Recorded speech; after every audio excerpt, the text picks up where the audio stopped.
Hi everyone, Jesse here with etrailer. Today we'll be taking a look at, and I'll show you how to install the Roadmaster diode kit on our 2025 Jeep Wrangler. There's 5 main components to look into when setting up your vehicle to be flat towed.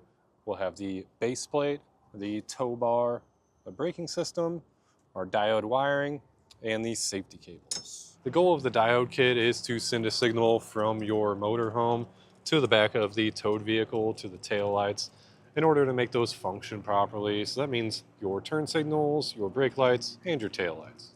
The diodes themselves are going to be installed inside of our tail light housing, so you won't be able to see them. You'll get a closer look at them during the installation.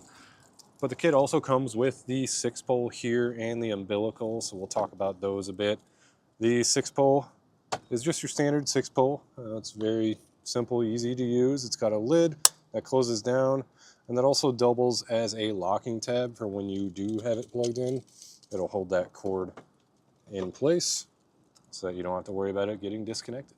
What the diodes are there for is to prevent any backfeeds or anything else that can damage your wiring. And I really like the way that the diodes install, because once they're installed, you don't have to set them up every time and you have a clean look. Whereas with some of the other options out there, for example, magnetic lights, that you have to set up every time you're going to flat tow, and they just look messy on the roof of your vehicle. These are gonna make it nice and clean, and you don't have to worry about them once they're installed. Really, that's about all there is to it. It's just one of those things that you absolutely have to stay safe and legal out there while flat towing. If you have any questions or concerns about these diodes, feel free to reach out to us. We'd be happy to get you pointed in the right direction. As for the installation, you do have to do quite a bit of running wires from the front to back and then splicing into your factory taillight wiring. So if it's not something that you're looking to do yourself, check out our dealer locator. You can find someone local to you that would be happy to get you set up. If you are looking to see how these get installed, then follow along and I'll walk you through the process.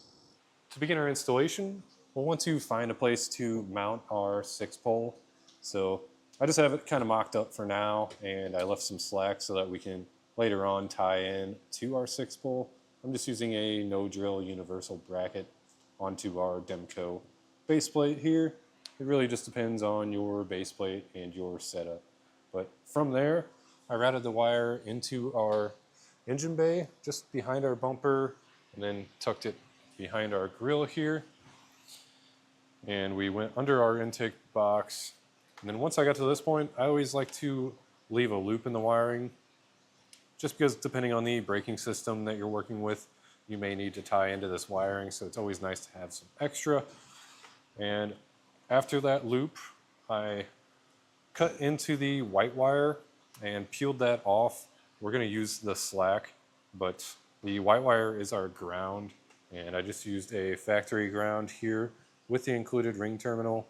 That nut on that ground is a 10 millimeter, so I just took it off, slipped our ring terminal under, and retightened it. With our remaining 3 wires, we need to send those to the rear of the vehicle where our tail lights are. So we just came down from the engine bay in our wheel well here, and then from there on, I basically just tucked it inside the frame, and using a piece of airline tubing, I just kept feeding it through, just taking it a couple of openings at a time, and slipped it all the way back to here where our fuel tank is. There's a hole right there where it comes out. I went up above our fuel tank and kind of brought it to the center of the vehicle here. When you get to this point, you'll want to separate your yellow and brown wire from the green wire, because our green wire is going to go to the passenger side tail light, and then the other 2 are going to go to the driver's side tail light. So what we'll do is route it from there. Make sure you go up above the heat shield here. You want to stay away from any hot parts, so we'll avoid that and get our taillights removed, and then we can bring it up. Now to remove our taillights, it's actually pretty simple on the Jeeps. We'll have to come in the inside of our cargo area here, and I'm going to use a plastic trim tool like this. Really like these just to not scratch the plastic, but if you have to, you could use a flathead screwdriver.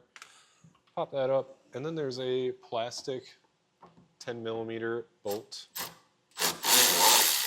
Get that removed and pulled out, and then we can come back to the taillight, pull it out. It'll come out pretty easily. And then your wiring may look a little different than this. We do have some trailer wiring plugged in, but it will unplug the same way. Pull back on that red locking tab, push the pin in, get them to separate, set our tail light aside. Now with our tail light out and everything unplugged, what we'll do is very carefully, I just used a razor blade to cut back some of this electrical tape so we can access our wires. And then I've already tested the wires, so I know which ones we're going to be using. Our left turn is going to be the yellow, so it's going to be easy enough to match up with our yellow from our diodes.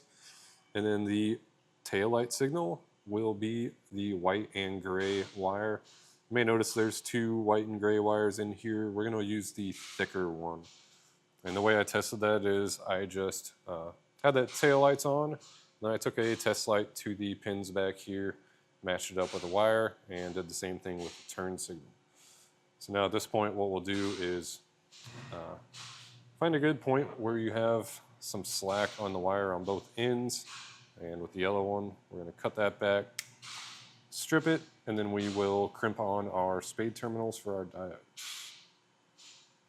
Now we can run our diode wires up through that tail light pocket there. I just used a piece of airline tubing, sent it down this way, taped on our wires, and then pulled it back up. And what we'll do is do the same thing with our yellow wire. We're going to strip it back and crimp on a spade terminal. Then we can connect that diode. With our turn signal diode, we can make that connection. So you'll see it has it labeled. There's going to be two prongs on the in and one on the out. The out is going to be our factory wiring closest to our plug. And then we can plug the other end of that wire into the in along with our yellow diode wire. Now with our brown wire, it's going to be a little bit different. This is our tail light signal, so we need to link the left side tail light to the right side tail light, and that's where that white wire comes into play. So I fished that up through our pocket also. We're going to twist those two together, and then you'll notice your diodes will have one different colored spade connector. That's a little bit larger. That's for this connection here. And then we'll crimp that down. And then with our factory wiring, it's going to be the same thing. We'll take that white and gray, cut it, and attach two of the blue spade terminals. And here's a look at what everything looks like connected. As I said, the turn signal one is all yellow. That one's pretty simple.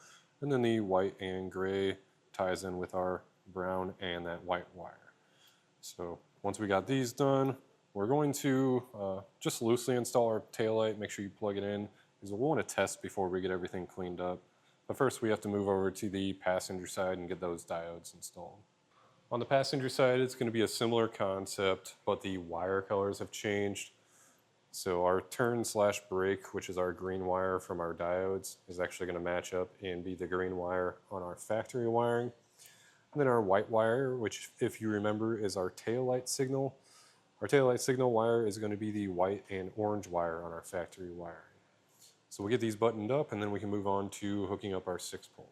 Now at the front of our vehicle, the 6-pole is really very simple. What you want to do is just separate all of your wires, strip them back just enough so that they'll fit in the terminal, and then what we'll do is back off the Phillips head screw just enough to fit the wire in. We don't want to take it all the way out.